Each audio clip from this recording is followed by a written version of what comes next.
Hi guys, and welcome to Total Technik. In today's video we're going to be doing a rear disc and pad change. This is for vehicles that have the electric rear caliper, that is the electric parking brake. The car we're working on today is an Audi A6. This is the C6 model, the 4F. However, the process is very similar and in many cases identical for many vehicles throughout the Audi and VW range. So if you don't own the A6, chances are this video will still be more than enough to show you the process and get you through. So with no further ado, let's do it. Okay, so the first thing we need to do before we do any work on the electronic parking brake is we need to connect a battery charger. The reason being is that the motors in these are very particular and they're very susceptible to any changes in current, so you need to make sure that you're supplying them a constant current throughout the brake change process, which is why we need to attach the battery charger. Now, one thing to bear in mind is you should check your owner's manual of your car to find out where the correct points are for charging your battery. You may think, well, obviously I've just connected to the battery. That's not necessarily the case. For example, on the A6 here, the battery is located in the boot, but under the bonnet, under the hood at the front of the car, you actually have your battery charging points and your jump start points are located there. So if we, for example, using this as an example, if we connected it direct to the battery in the boot of the car, we wouldn't necessarily be providing the power to all of the necessary ECUs to get power through to this. So it's very important that you connect that battery charger to the correct points for your car. So be sure to check your owner's manual out, see where the charging points are for your car, and that's where you're going to connect your battery charger. So, quick example, this is what we were just talking about on the A6, which is the example obviously we're using today. Here are the battery charging points and the jump start points here under the bonnet here. So obviously we've got the positive one here, which is under a little plastic cap, and then we have the negative there, both clearly marked. So what we're going to do, first things first, is identify these. You're going to do the same on your car, connect up your battery charger, switch that on, and get that supplied with a constant current from your battery charger. So next up, key in the ignition on. And what you want to do is lock your parking brake if it's not already locked, and if it is already locked, unlock it like so. Okay, so next we've got to use a piece of diagnostic software to release the electronic handbrake. We're going to be using VCDS, also known as Vag Com. I'll put the address, the website address for Vag Com, VCDS. You can go down and check out a company called Rotors who make this software. Really good bit of kit, well worth having if you're into doing any work on your own Audi. Be sure to go to the website and check it out. You are going to need some kind of diagnostic software. Other packages can do it, but you are going to need that software to release and then lock the parking brake again at the end of the process. Okay, so do bear that in mind. It's not something that you can do without software, and really is something you should be trying to do physically on the caliper by trying to connect any kind of power source directly to it or anything like that, which I've heard that people have done. Just simply not worth the risk on these. As we said before, they're very susceptible to changes in voltages. They're not worth messing around with. Do it the proper way and do it with some form of diagnostic software. We're going to use VCDS today, so let's take a look. Okay, so once you've got your software open, we're going to go to Select. And you can see number 53 here is your parking brake. So we're going to click that option.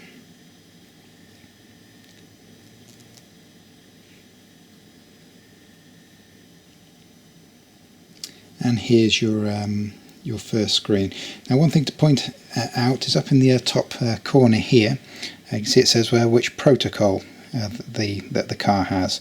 It can be either CAN, which is what we've got in this particular vehicle, or it can also be a UDS.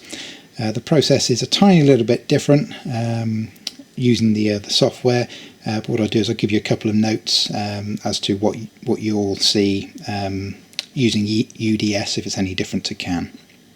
So next, basic settings, which is number 4. And here it gives you a warning that the battery charger must be connected before proceeding. This is what we covered earlier in the video, so you need to confirm that you have done that. Okay, if you're using the UDS version, what you'll have instead of this, you'll have drop down menu. You have kind of a slightly simpler screen than this, and if that's the case you want to choose from the drop down menu. It says start lining change mode. Obviously that means brake linings. Start lining change mode, so you'd select that option. However, we're on CAN, so we're going to do it slightly differently. So what we need to do is choose group 007 and click go.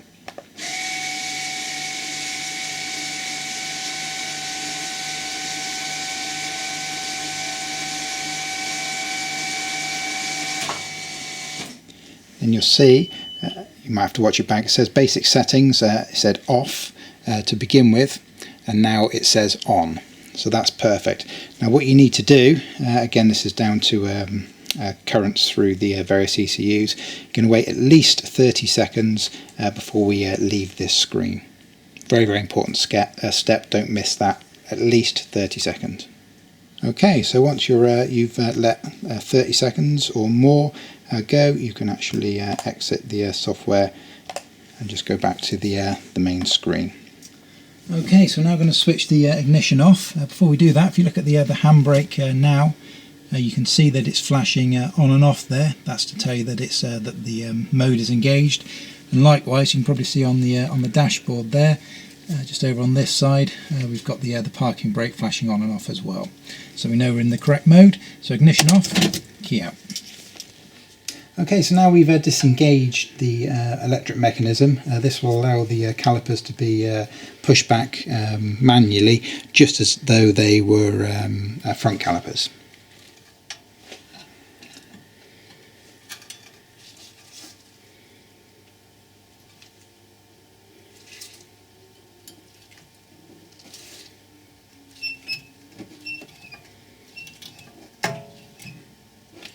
All we're doing is using a screwdriver there just to push the caliper gently back in.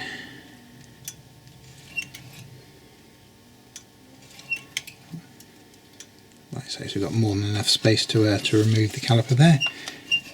So now we're going to look at the bolts. Okay, so now looking at the bolts that are holding these calipers in place. You see we've got this rubberized bit that's kind of hides the slider that it moves backwards and forwards on. And on the end, obviously, we've got a little bolt there, and just on the other side, just in there, we've got another little nut there. And what you've got to do is we're obviously going to undo the bolt from the ends, but we need to counter hold the nut. The nut's a size 15, and the bolt on the end's a size 13. So obviously, if you just put it on the end and just did it, the whole thing would spin. So you have to hold that and undo the bolt. One thing to bear in mind with this centre one is the gap's kind of quite small in there, and sometimes it's hard to get a standard spanner in there. We've got these particularly narrow spanners, which are a bit of a specialty thing, to be honest. They're not a cheap tool for a set of these, but well worth having. But hopefully your spanner will be just about narrow enough to fit in that gap.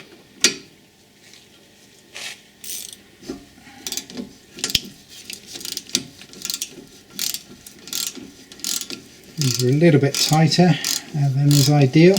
That's why I had to swap from doing it with a spanner on the one side. If you just swap to a size 13 socket, obviously the principle is exactly the same.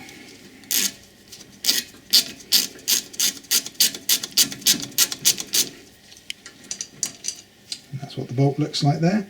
So you can do exactly the same on the lower one.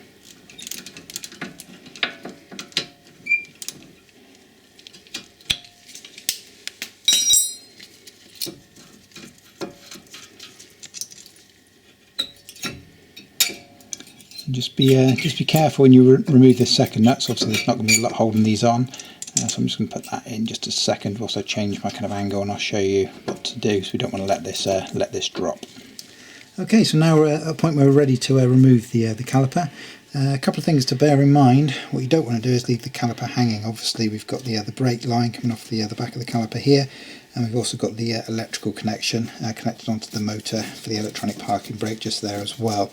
You don't want to remove the electrical connector, so that will register a fault if you do so, so leave that connected. So what you want to do is you want to remove this and kind of suspend it from one side. So you want to get yourself a cable tie or something similar and tie it up to one side. I think what I'm going to do is pop that bolt out. I think I'm going to cable tie it up to the exhaust. This exhaust is cold, obviously, otherwise I wouldn't be doing it. Yeah, I think that's going to be the most sensible place.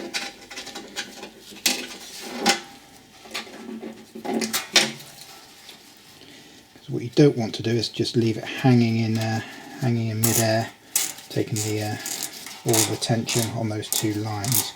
If you want to suspend it, so you're taking the pressure off of the electrical cable and the brake line. So now you can just remove the brake pads, just give them a bit of a wobble backwards and forwards. They'll just pop out like so. As you can see, these are getting pretty low. Let's just do exactly the same on the rear one. Give that a bit of a wobble. If you get a sticky one, it looks like it might be slightly sticky. Just pop that down the floor. What you can do is obviously by throwing these pads away, just put it on the ridge there, just give it a bit of a bang like so. Or just move forward, and then you can get a flathead screwdriver in there. Just use that to pop it out like so. So our next step is to remove the disc itself. Obviously, if you are leaving the disc on and replacing the pads, you can skip the next section. And next you've got these little spring pads, these little silver pads. If you give these a bit of a wiggle, these will just pop out. They're only kind of held in with compression, hence the name. Just pop those out. It's usually better to pop those out before we remove the carrier, just so they don't get knocked during the process. One there, do exactly the same for the top one there. So just a quick note before, you should do this really before you move the carrier. I've already done it, so I'm just going to rewind this and chuck this clip back in quickly. But basically the disc is held onto the hub. It's got this little torque screw down in there. Basically that's what stops the disc falling off. Now however, what can happen is sometimes the screws go missing along the way. Sometimes even the screws can be snapped. So really before you remove the carrier, what you want to do is put one wheel bolt in, just like that. So if the worst should happen and your screw's missing or snapped or whatever, and you take your carrier off and this disc tries to fall off of the car, it's not going to fall off and land on your foot or do any damage to you or your surroundings. It will just, obviously that will stop it being able to fall. So just a little extra safety precaution. So the next thing you want to do is identify the bolts for the carrier. You can see the top one just there. You can see that quite easily when you look from the back.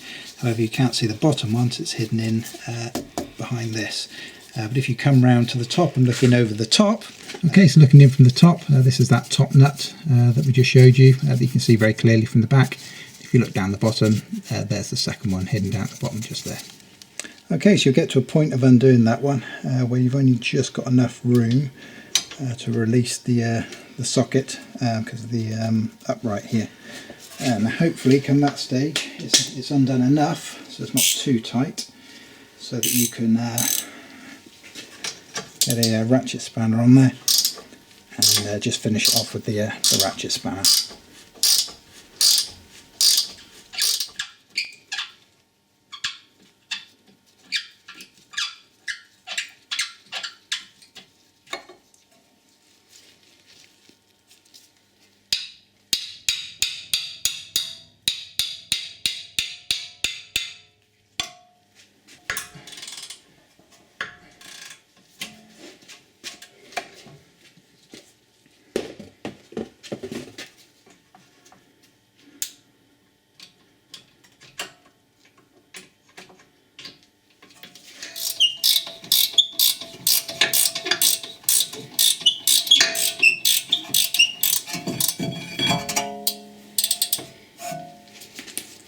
That's the carrier removed. Okay, time to remove the disc, so ensuring that you've got your wheel bolt in there to stop the whole thing falling off. What you need to do is remove this little torque screw. It's a size 30. It's a little bit awkward. You have to hold the counter hold the disc in place. as you undo the little bolt there. Now remember, I'm just going to put that back to centre. Remember, once this bolt comes out, this little screw, there's actually nothing holding that on. Now, sometimes your disc might just pop straight off, or this one he's locked on a little bit. So what we're going to do is going to give a light tap with a hammer on the rear here. Obviously you've got this dust guard, but where you took the caliper out, there's a nice big gap there.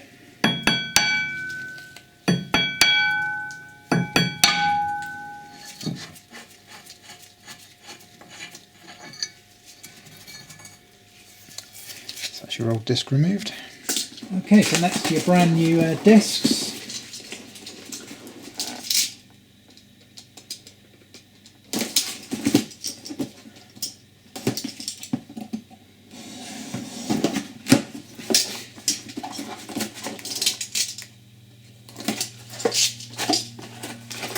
What you'll find with your new disc,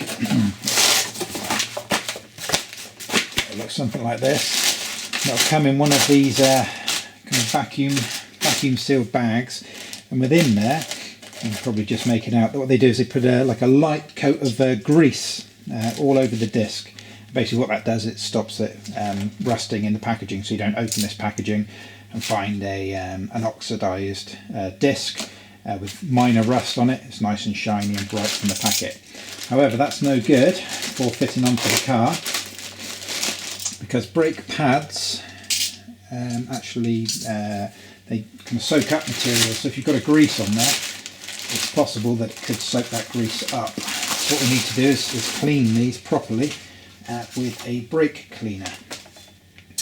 So what I've got here is just a spray on brake cleaner. I'm going to clean that with some blue roll and some brake cleaner.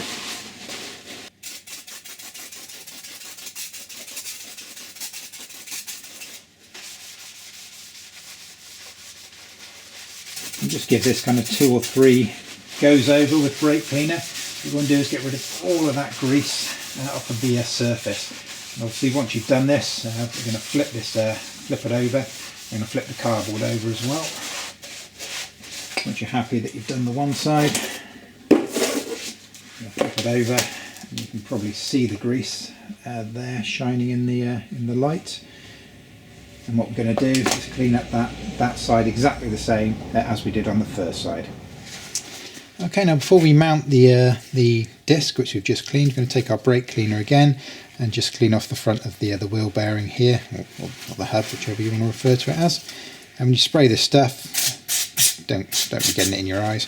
Best not to spray it directly onto there, so obviously we've got the wheel bearing behind there, you know, and you don't want to really get the stuff inside there, it won't do it any good. It's an ideal opportunity just to give this a bit of a clean up and make sure that there's no little bits of grit or whatever that might not allow the disc to sit 100% flat. So just spend 1 minute or so just giving that a really nice clean up, get it to a standard that you're happy with.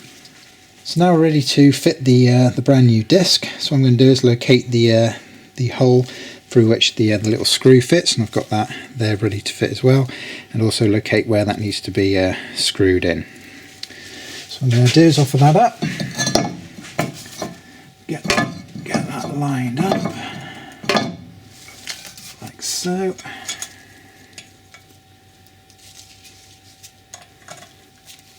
Pop that screw in, just finger tighten that for now. And I'll also grab a wheel bolt, and I'll put one in there as well, just to ensure that that's 100% secure. Now the correct torque setting on this screw here is 5 Newton meters, which is virtually nothing. So just be careful not to over tighten it. You really don't need to do it with a torque wrench, but it is just like so, just literally to hold it in place. So don't over tighten that. It's a good idea whilst you've got this out just to check the condition of where your little brake pad springs are going to sit. And what I've got here, I've actually got a plastic brush, and we're in need of a new one. This one's quite worn down. You can do this with a wire brush. The wire brush can be a little bit aggressive. If you use a wire brush, just use it very gently. Just a good idea, just give these a little bit of a clean out. just before you install the new clips.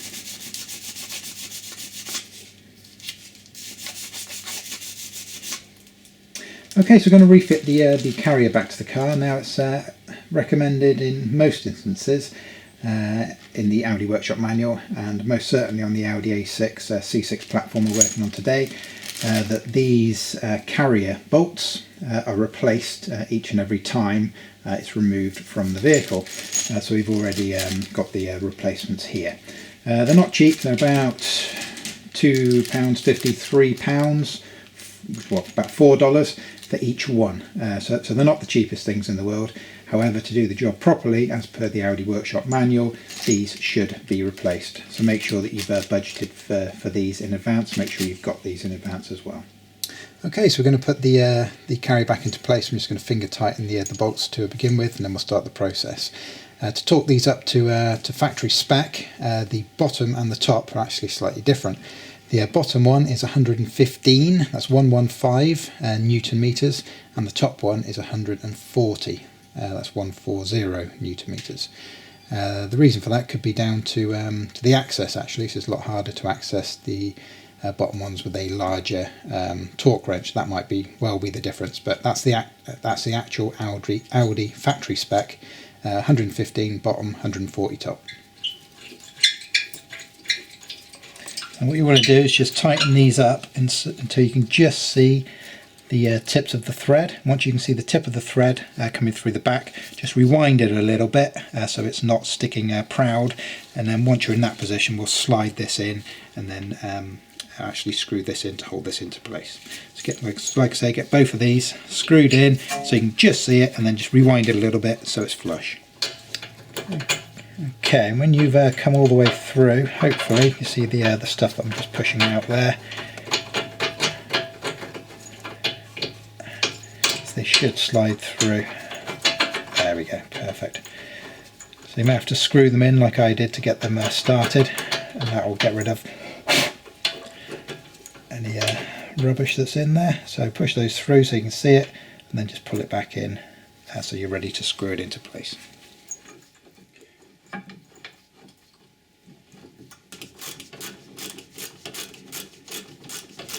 Okay, so I did the bolts up finger tight. Now I'm just doing them up a little bit with the wrench here before we do them up to spec. Okay, so we're nice and tight there. I'm doing it evenly between top and bottom. You don't want to fully tighten one and then move to the next. Do it evenly as you go around between the two. So what I'm going to do is get these so that they're fairly tight, and then they'll be ready to be torqued up to factory spec using the torque wrench. Okay, so now we're going to get the torque wrench on there, 140 Newton meters that is, on the top.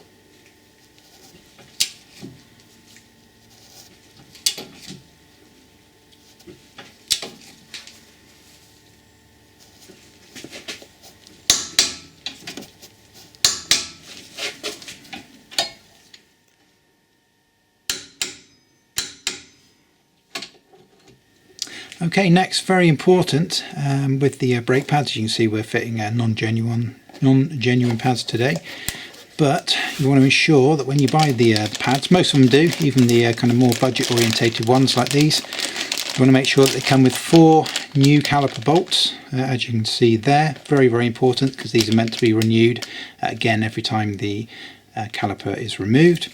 And also these little guide pins, these little spring clips, 4 new ones of those as well. So be sure when you're selecting your brake pads, like I said, they do not have to be the genuine ones, but when you are selecting them, just make sure that they do come with the accessories. And just to note, if for any reason your pads don't come with the new spring clips, you can buy them separately. They're quite inexpensive. Worst case scenario is you can clean them up. If you use some brake cleaner and use your plastic bristled brush or a lightweight wire brush, you can clean those up quite nicely.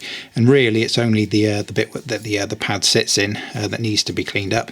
It really doesn't matter if this bit's dirty, because that bit doesn't do anything. So you can clean them up if needs be, but ideally you want to get yourself a new set if you can.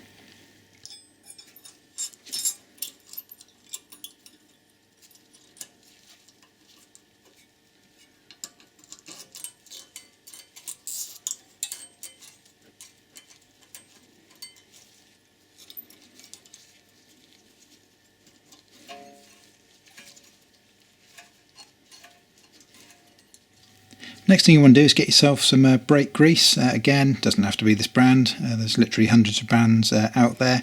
But you want to use brake grease. You can also use copper grease or copper slip. That's often used on brakes.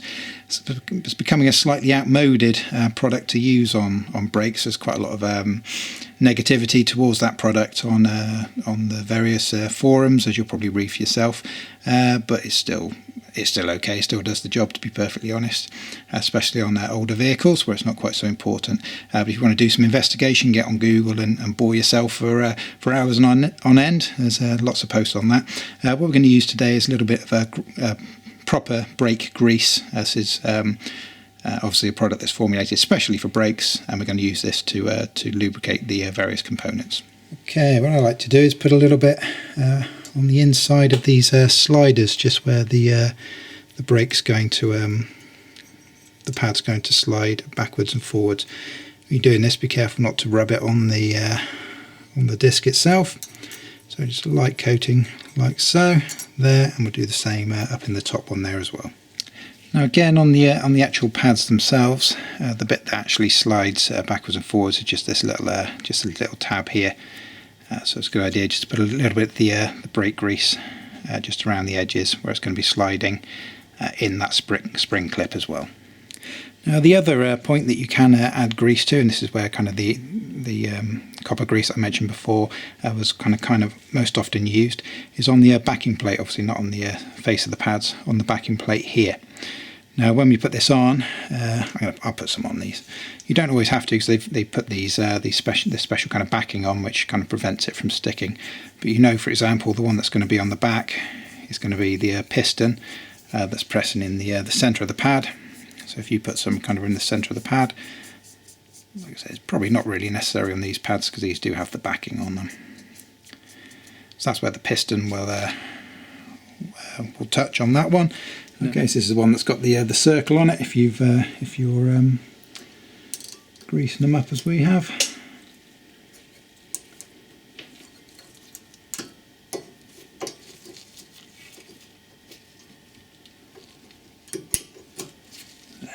Just be careful not to get any grease on the face of the pads when you put these in. So I'm just going to wipe my hands off before I fit the next one.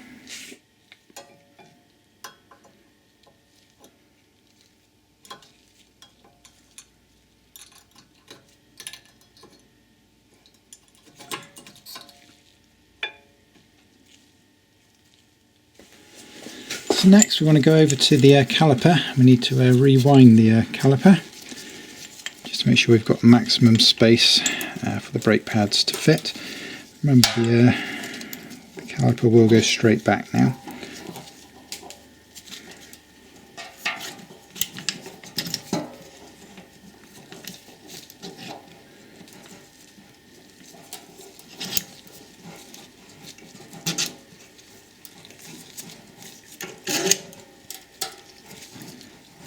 Just get it to a point where you feel it start to stop. Don't force it back beyond that point. Get me somewhere close there.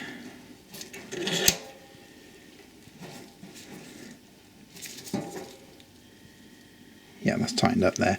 So that's as far as he's going to go, and that should give us the space we need for the new pads. So next up, we have a quick look at the bolts for the caliper. This is the original Audi bolt that was removed here. You probably see that red line across the centre of it.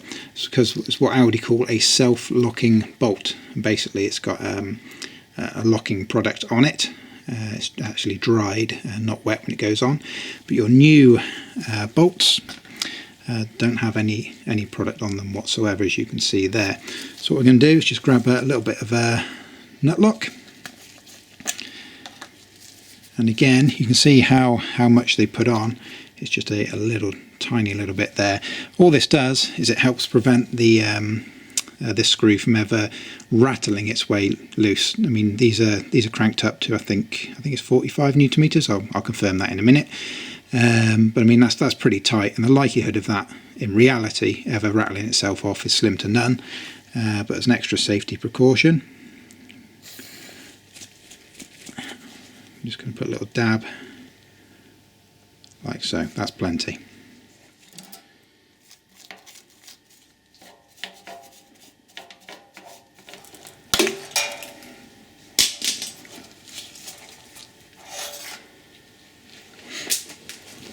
Okay, now when we off this up, hopefully we should find that everything comes back into line.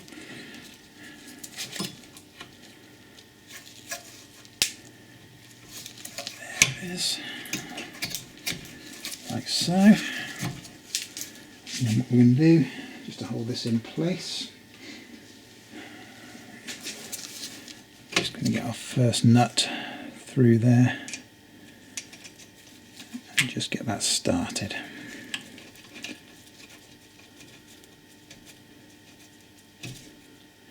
Bolt rather. There we go. So that's not going to fall off.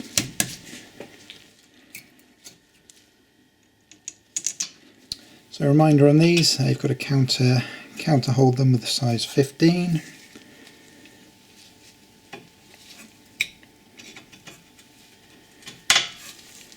It's a size 13 on the rear.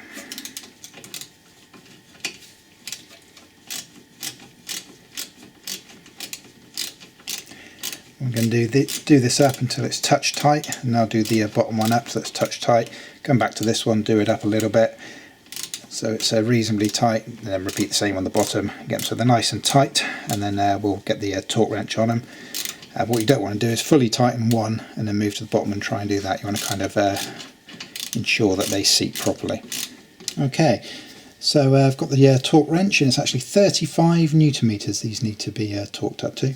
Now what you might well find is when you get for it being tight, that the nut in the centre won't need much counter holding, because what you don't want to do is taking the pressure yourself of counter holding whilst using the torque wrench, because you're kind of fighting against your own strength.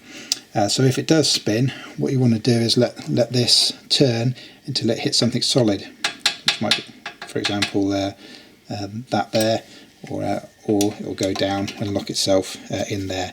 Once it's hit something solid, if that does turn, then you can use that to counter on, rather than trying to counter your own strength. Hopefully that makes sense.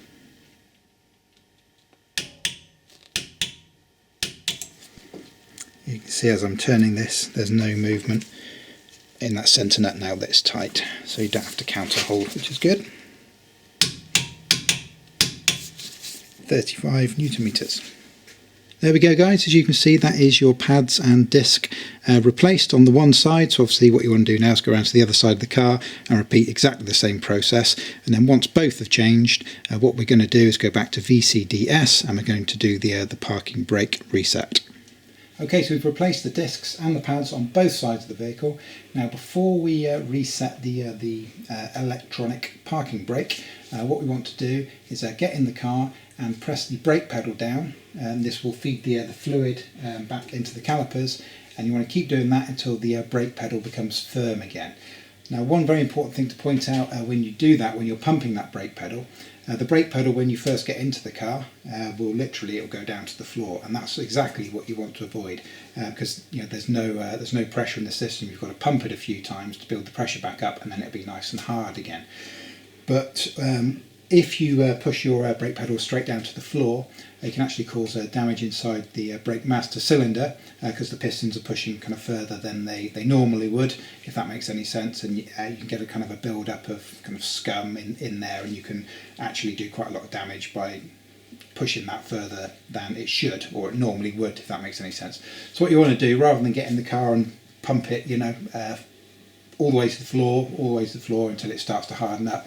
Do quite short pumps. You imagine you were actually trying to stop the car. The brake pedal never goes to the floor, so just pump it a few times. You're better off doing twice as many short ones as half as many long ones, because the long ones can do damage. So do bear that in mind. Just keep them nice and short. Don't press that pedal down to the floor. Keep pumping it until you feel that brake pedal's nice and firm again, and that will ensure that the brake fluid that we pushed back when we rewound the calipers are now back in there, and then we'll do the reset on the parking brake. So a quick reminder for you before we reset the electronic parking brake. Remember, you must have the battery charger connected and powered up. So next, ignition back on.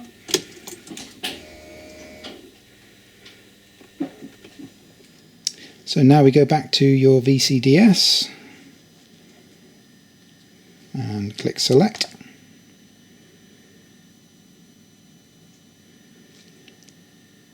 And again, number 53, parking brake.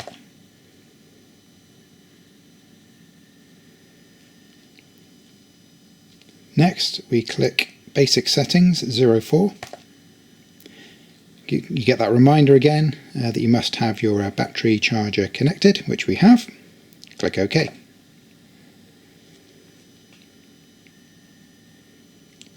Now, just a quick reminder, the differences between the CAN and the UDS. When you get to this stage, if you're using the UDS version, you'll have a drop-down list and you want to select End Lining Change Mode. That's obviously, again, brake lining, so End Lining Change Mode. However, if you are on CAN, as we are here, we have to manually put the group in there, which is group 006, and hit go.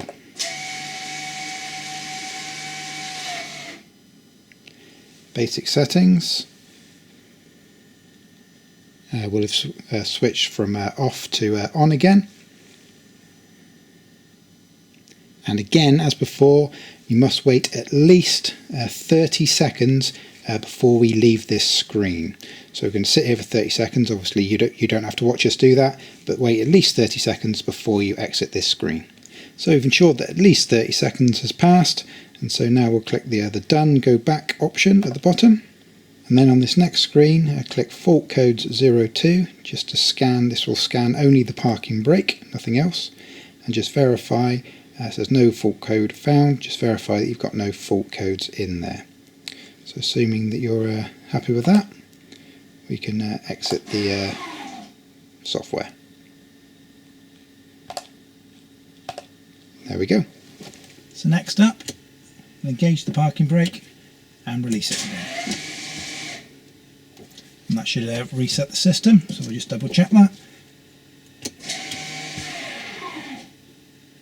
That's on.